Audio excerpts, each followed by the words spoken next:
like in a civilized country, people like Akpabio are not merited to be called a Senate president. Someone has not even qualified for the Senate primaries, but yet he emerged as the Senate president. Because what is all these shameful things we are hearing here and there? They've kept on exposing this man, but yet the government are not doing anything about it. First it was Natasha. No, first it was Satanengi, and they suspended him. Dume, same thing. He was suspended. Now again, Natasha, he was suspended. Now again, another person have come out to say that how this man met him in a hotel by 2 a.m. I was begging him, oh God, let's take a little for yourself. I'll be to you guys in a minute. Talk about a scathing criticism. I mean, and that's putting it mildly. How has it come to this? Because, I mean, the way you describe it, it sounds like the Senate leadership has gone stark raving bonkers. Yes, it is. Even the word that I used them for lack of more serious words to use. So it's worse than you said? Yes, it is worse than I said. According to you? Yes.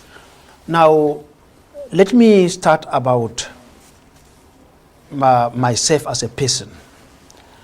Remember, in this very studio, I accused Akpabio of one of the people who come together to say that I was out of the Senate.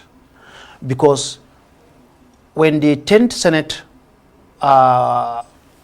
when I won election to the 10th Senate, I became like a de facto DG campaign to Senator Abdulaziz Yari. In this very place where we are in Telescope Hilton, Akpabio came to my hotel room around 2 a.m. and pleaded that I should work for him. And I told him that I will not work for you because I'm already committed to Senator Yari. And these are my reasons. However, I wish you good luck. And he came, he said he's a Christian like me, I shall work for him to balance the Muslim ticket. And I told him, the testimonies I heard from the people of the 8th Senate wasn't a good one about you. And I told the Vice President when the Vice President called me to work for you, so I will not work for you.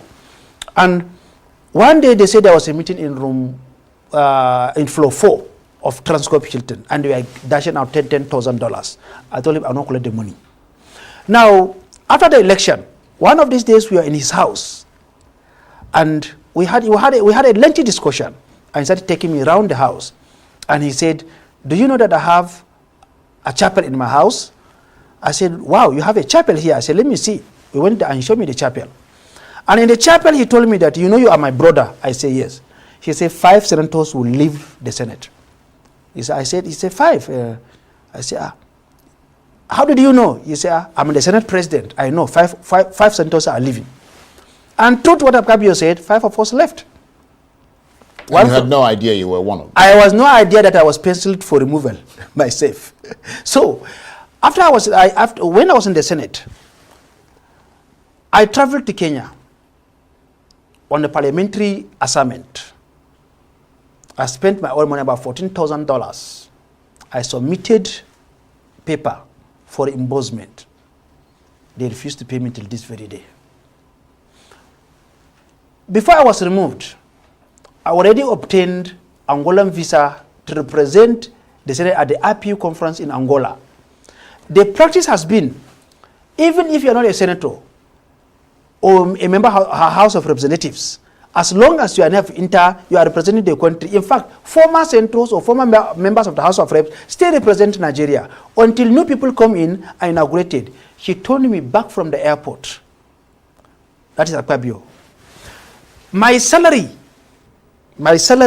for that month, I was moved on the 19th by federal government rule of engagement. After 15th, you'll be paid your full salary. My salary, I was moved on the 19th of October. My salary was not paid for that month on the orders of Akpabio. And let me tell you one worst thing that he did. There are 109 senators.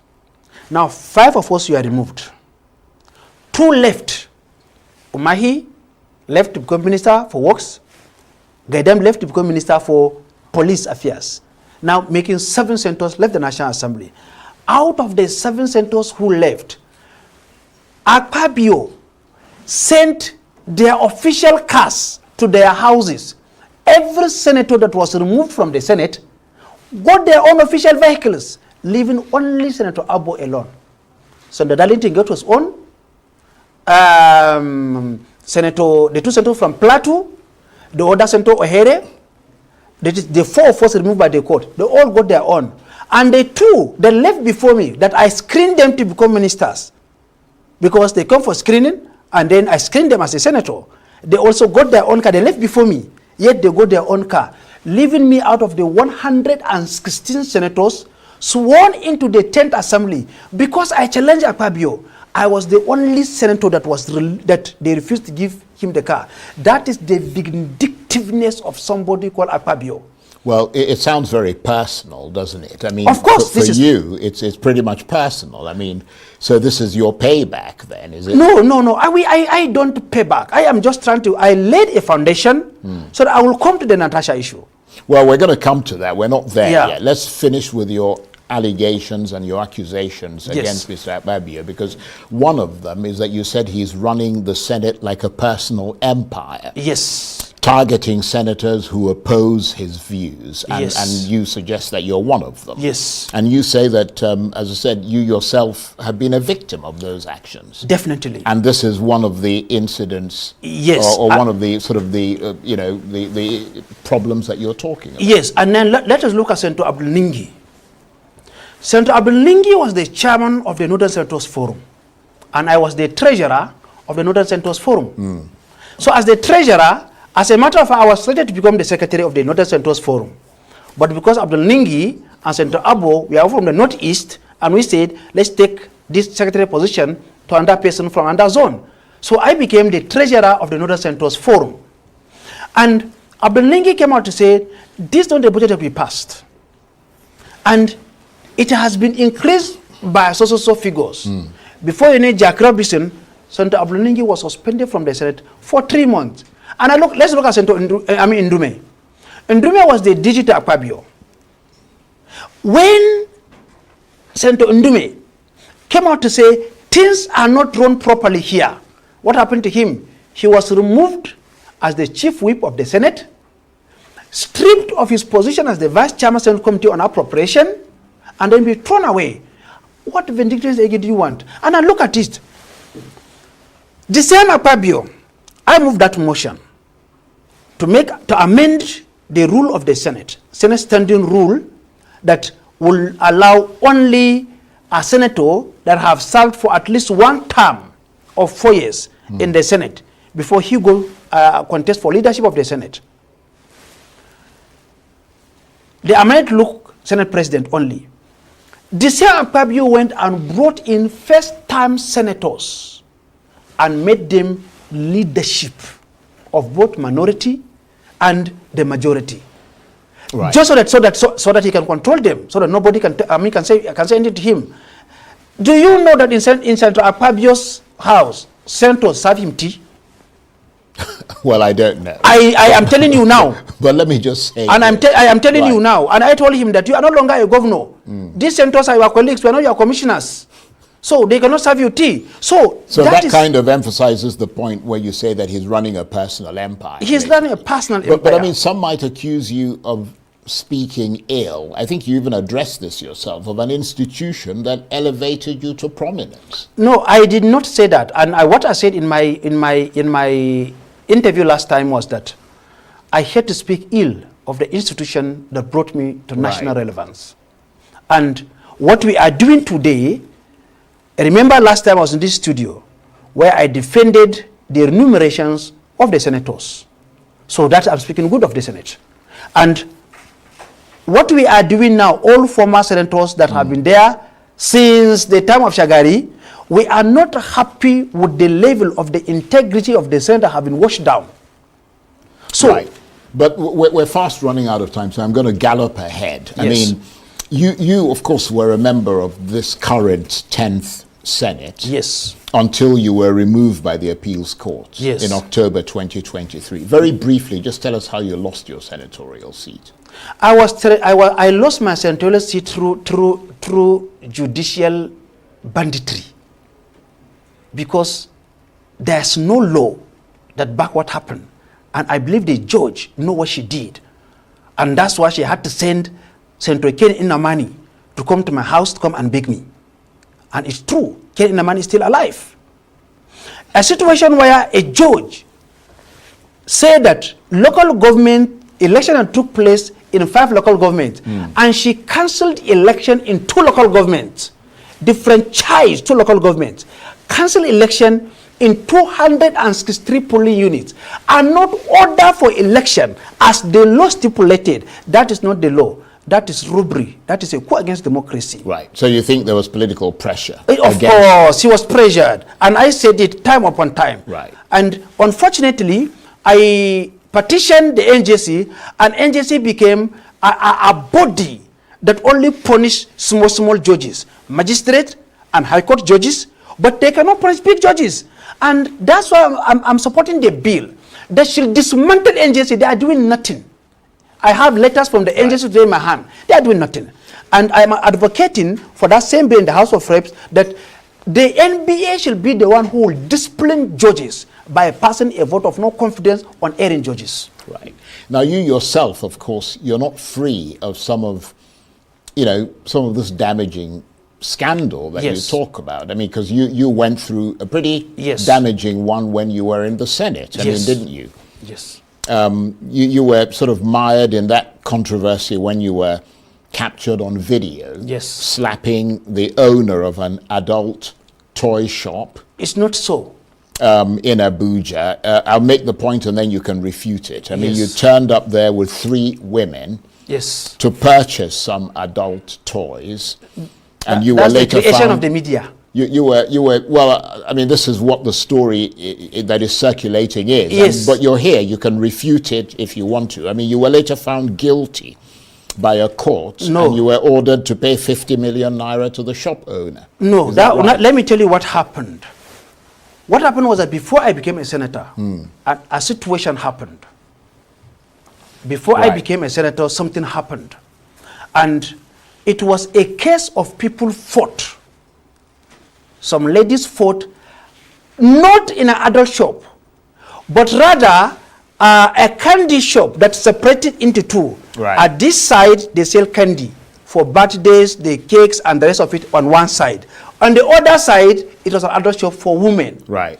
And I dropped one of my sister out, her friend.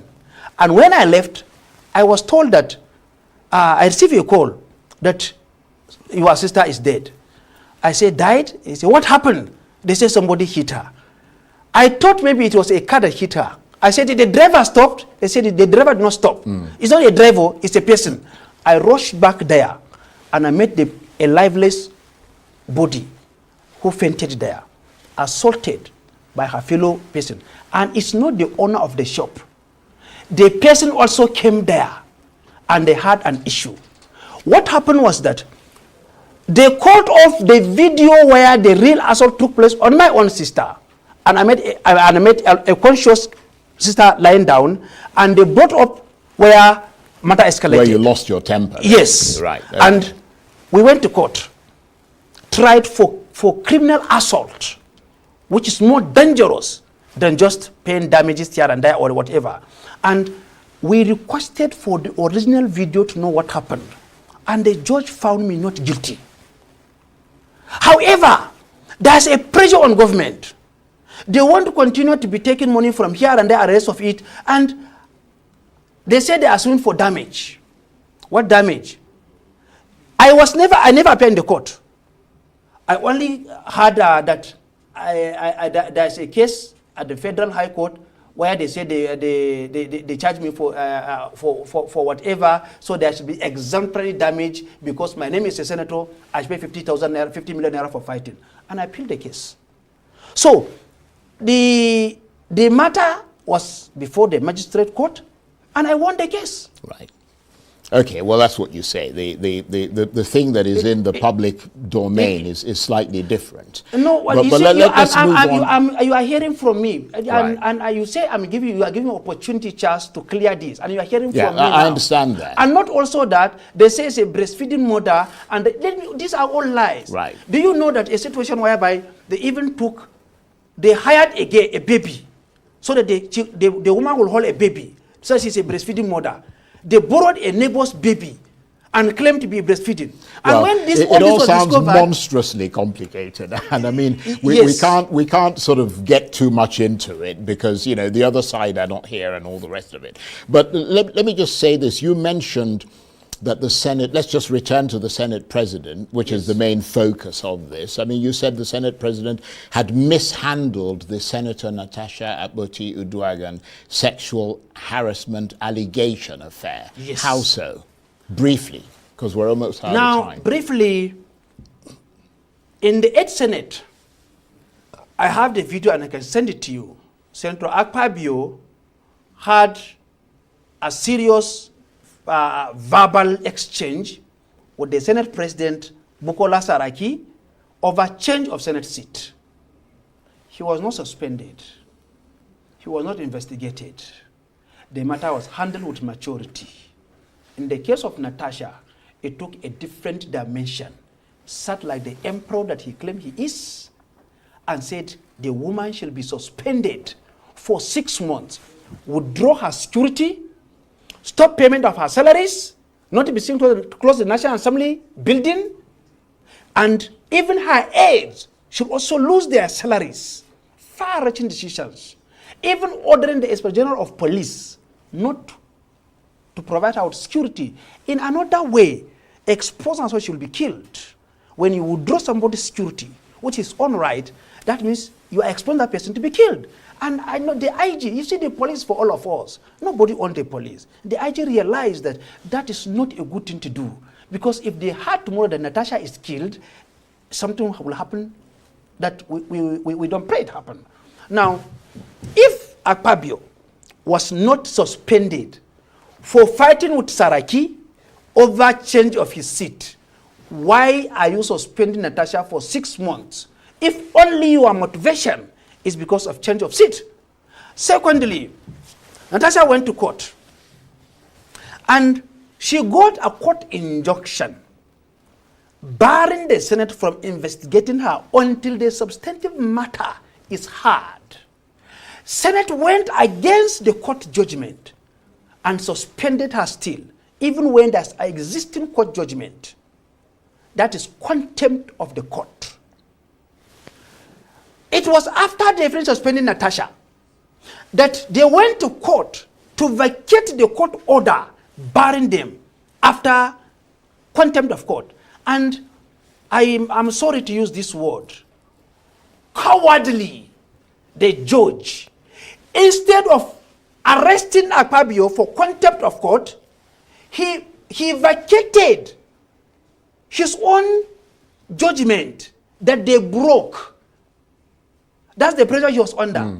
And instead for the judge to also go into the substantive matter, he recused himself from the case of Natasha. You see what is happening? It certainly raises questions. Let me put it that way, as politely as I can. So what is your advice to Senator Natasha Akpabio now? Senator Natasha is doing what she's doing. And I heard that they want to call her. Nobody can call Natasha. Take a note and write it down. Nobody can call Natasha. You see, we are not a banana republic. The idea they will recall her and they went and forged signatures, 250 signatures. Let me give you these figures. The registered voters in Kogi Central. Very briefly, we've got about a minute left, unfortunately. The registered voters in Kogi Central is over 500,000 registered voters. Section 69 of the 1999 Constitution said that you must have more than half of registered voters before they recall you. They got 250,000 signatures and submitted to INEC. And the law says that they must have 250,000 plus people who appeared for a referendum to return her. Now look at the 2023 election. The voter turnout on the national scale is just 27%. The vote that Natasha got to take her to the Senate is 54,000. Her opponent, closest one, got 52,000. LP, NNPP, and other people, all the votes of 2023, it's just 106,000. That is representing 22.1%, 21.2%. Now, if the whole vote of Kogi Central for PDP, APC, Labour Party, and NPP is just 21%, that's 106,000. Why will they manufacture a 50% vote? That is over 200,000 people to recall Natasha. It's just to keep her busy. They cannot recall her. My advice to her is that she should continue pressing her own and be sincere, be truthful, and stand firm against dictatorship. Well, like the man needs to be removed. Akpabio needs to be removed from that seat, because what is all this shameful thing we are hearing in this our government? We only hear negative things, bad things about our government. Because what is this? What is this? What is this? Every day by day we are hearing bad things about this man. Natasha, she was suspended. Imagine someone that wrote a petition against somebody that about sexual accusations. The person that the petition was written against was the one that declared the judgment, and then have the mind to say that Natasha should be suspended for 6 months, and then she should remove, like for now she's not a senator. How many people have this man removed from a senate because they expose or they want to expose the truth? What is this our senators had? Like someone said, that is this our senate meeting a ritual, a court meeting? Seriously, like it's that's what it's becoming. It's becoming as if it's not a court meeting where it's now a group of people versus group of people. And if you don't belong to this group, they will make sure that they make you feel less. That's how these our senate meetings, our senates have been. Totally disgrace people everywhere. Imagine being bribed with $10,000 to go and sign or agree on something you know that is wrong, but because of money. Just air your views in the comment section. I'll be with you guys in a minute. Don't forget to air your views. I will see you guys in my next video.